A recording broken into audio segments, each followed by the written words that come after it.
Reaction now to the State of the Nation address. We are now joined by ANC veteran as well as political analyst Omry Makgoale.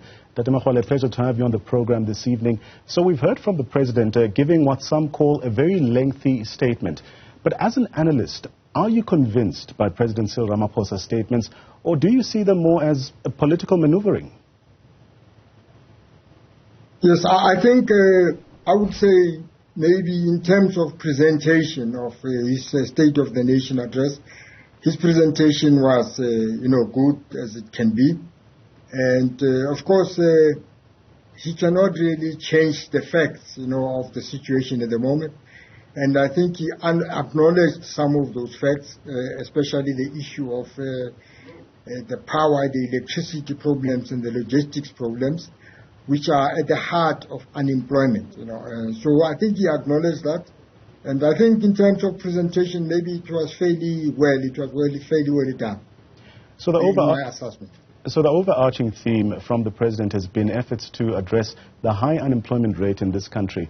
How do you believe President Ramaphosa's plan for addressing unemployment aligns with South Africa's current economic landscape? Look, at the moment, what he was saying is just what they want to do. As to whether they can practically do that, it's another matter.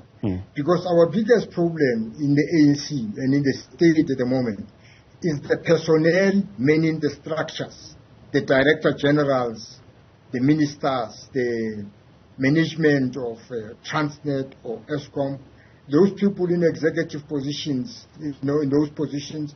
Those are the people that have been letting the country down. Basically, we have resources in South Africa in terms of the capable skills around, but they've not been employed, have not been assigned to those duties, and the people who have been manning those, duties, whether it's Transnet or Eskom, have not been competent enough, and that's why those institutions are down, and that's why there's high unemployment. You cannot solve unemployment issue when you don't have electricity 24/7, because the factories have to run 24/7, and they can only run when there's power. Without electricity and without power, forget about addressing unemployment. You're quite right, because it would seem that there's a huge attention, especially on the issue of addressing the energy crisis in South Africa. But staying on the issue of unemployment, do you believe that government strategies effectively tackle the root cause of unemployment, especially among the youth? Well, I think what he said is maybe he did not exactly identify as the cause being electricity problem. Because according to my analysis, it is electricity problem that lies at the heart of unemployment. And once anybody doesn't identify electricity issue as the main part of unemployment, then I think they miss the point. Because without power, whether you go anywhere, if there's no power, factories can't run. Factories can't run. And when factories can't run, then you can't employ people. Whether it's a heavy industry or it's a bakery, everywhere it's electricity. So I think that unless they pin down the issue of electricity and the logistics, the Transnet and the press, and address the problems, as quickly as possible, the unemployment story will just be a story. They won't solve it. That's my view, because that lies at the heart of unemployment, the power problem, the electricity Eskom problem. That is at the heart, in my mind. It would seem that the President has also acknowledged that South Africa is still reeling from the effects of COVID-19. But how can the government then balance addressing disasters such as the COVID-19 pandemic and also external conflicts with long-term economic development? Yeah, I think, when you have a pandemic in the country, well, maybe you need, it's an emergency.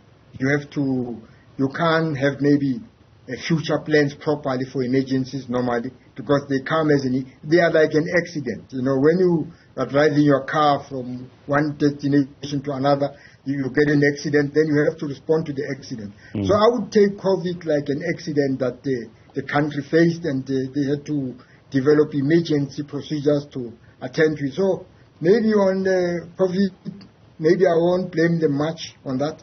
But the long-term plans, of the country really requires, as I would say, electricity 24/7.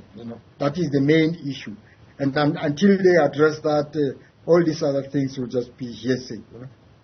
So as we watch the State of the Nation address and also looking at events leading up to this, the apparent absence of the EFF from the chamber also stood out. Let's speak about how can the government then bridge these political divides to foster unity and ensure progress for all South Africans. Yes, I think the government can foster unity to the whole country. First, by appointing competent people in every office of the state, irrespective of their party affiliation. Appointing competent people everywhere, irrespective of their party affiliation. As long as somebody is a South African and is competent, he should be appointed so that the state can run professionally. You want the state running professionally. You don't want the water, the sewage water flowing into the river, into the Fall River and all that. And whether you go to Pilong, the sewage in the street, you don't want that. And the problem is caused by appointing wrong people. People who are not competent in the job, people who don't know what to do, being appointed because supposedly they are supposed to be ANC members. In some cases they are supposed to be cadres. And in some cases we know they are not cadres. Some of them are just crooks, who are appointed there because they've got friends in high places. So until we appoint competent people in every state institution, whether it's ESCOM, Transnet, irrespective of party affiliation, we will not get the state running in a professional manner. I think so. Of course, service delivery is a point of focus, especially in the lead-up to the much contested elections later this year. Let's speak about how the government can then regain the trust, or the ANC-led government can regain the trust of marginalized communities and ensure inclusive economic growth. That's, of course, if they do win the upcoming elections. I think the idea is to make sure that there's development in all communities, irrespective of whether they are black or colored or Indian or Asian. Make sure that there's development everywhere and make sure that these people from these other groups are appointed into respective positions where they are competent to do the work. Because you only win trust by acting in a correct way all the time, then people trust you. But if you don't act in a proper way all the time, if you don't act in a trustworthy way, people won't trust you. So for you to be trusted, you must do the right things all the time and show people that you are appointing the right people who are competent, irrespective of party affiliation, irrespective of race and color. If somebody is competent in the work, whether he's white or Asian, he should be appointed so that South Africa can run as a country. South Africa, can be a prosperous country by being maintained and be administered by competent South African citizens. That is the idea. That's how you win confidence, I think, from the people. But as we wrap up our conversation, and beyond the rhetoric, what specific policy measures are essential for indeed improving the lives of South Africans or ordinary South Africans? I think service delivery, and service delivery basically it means providing electricity 24/7, and it means also making sure that the water treatment plants are run by professionals, the sewage doesn't flow in the rivers, flow in the streets everywhere, and addressing the issue of the infrastructure, the potholes, the pipes, that are blocked in the cities, and debris all over, and the potholes in the roads. Making sure that those potholes are really, cleared.